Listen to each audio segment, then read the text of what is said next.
안녕하세요. 오늘 분석해볼 주제는 어찌 보면 좀 미스테리한 이야기입니다.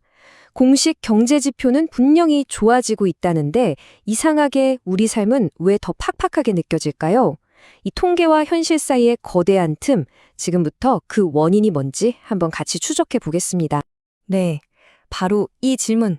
이게 오늘의 핵심이죠. 뉴스만 보면 소득 분배가 점점 나아지고 있대요. 그런데 이상하죠? 내 지갑 사정은 그대로거나 어떨 땐 더 나빠진 것 같단 말이요. 나만 이렇게 느끼나? 이런 생각 다들 한 번쯤은 해보셨을 거예요. 자, 그럼 첫 번째 단서부터 한번 찾아볼까요? 바로 미스테리, 그 간극의 정체입니다. 도대체 공식 지표랑 우리가 느끼는 것 사이에 어떤 비밀이 숨어 있는 걸까요? 바로 이거예요. 공식 데이터는 상황이 나아지고 있다고 말하는데 정작 우리는 더 힘들어졌다고 느끼잖아요. 정말 이상한, 모순적인 상황이죠. 여기서부터 이야기가 시작됩니다. 과연 통계가 잘못된 걸까요? 아니면 우리가 뭔가 다른 걸 보고 있는 걸까요? 다행히도 한국보건사회연구원에서 이 미스터리를 아주 깊이 파고든 보고서를 냈습니다. 그래서 오늘은 이 보고서를 바탕으로 마치 우리가 탐정이 된 것처럼 그 단서들을 하나씩 따라가 보려고 합니다. 자, 첫 번째 단서입니다. 바로 우리 모두의 어깨를 무겁게 짓누르는 거. 있죠? 맞습니다. 버거운 지출의 무게입니다. 한번 이렇게 상상해 보세요. 내 소득이 양동이를 채우는 물이에요. 그런데 그 양동이에 구멍이 점점 커진다면 어떨까요? 월급이 오르긴 오르는데 물가가 오르는 속도가 더 빠른 거예요. 그럼 결국 내가 진짜로 쓸 수 있는 돈, 그러니까 실질 소득은 오히려 줄어드는 셈이죠. 버는 돈은 늘었는데 살 수 있는 건 더 적어지는 이상한 상황이 벌어지는 겁니다. 실제로 보고서에서 언론 기사를 쫙 분석해봤더니 아주 재밌는 결과가 나왔어요.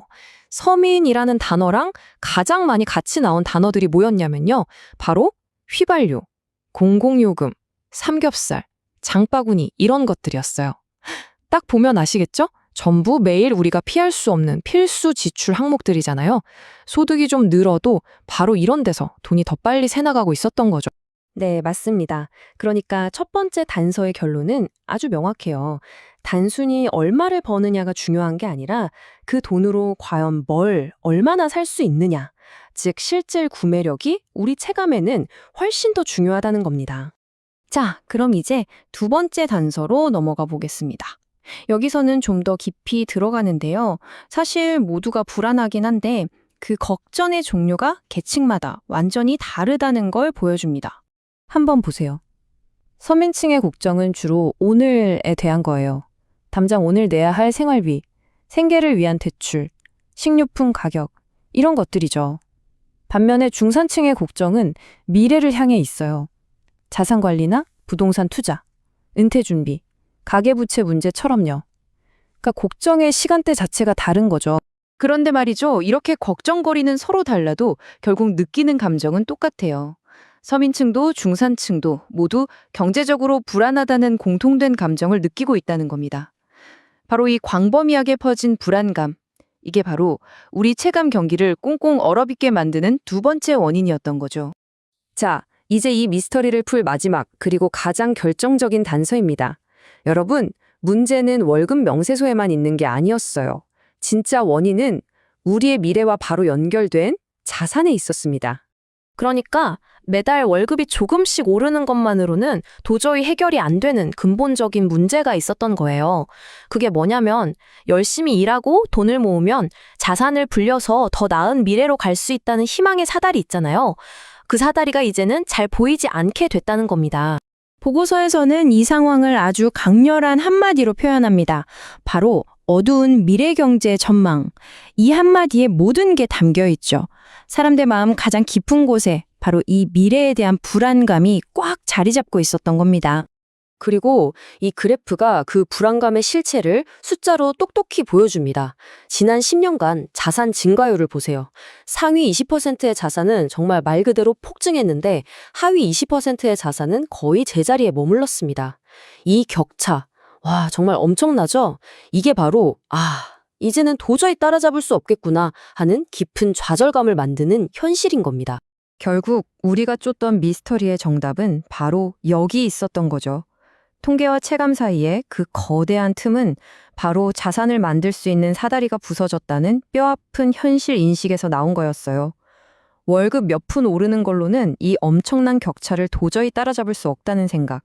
바로 이 생각이 우리 경제 전체를 어둡게 보게 만드는 핵심 원인이었던 겁니다. 자, 이렇게 미스터리는 틀렸습니다. 그럼 이제 우리는 뭘 해야 할까요?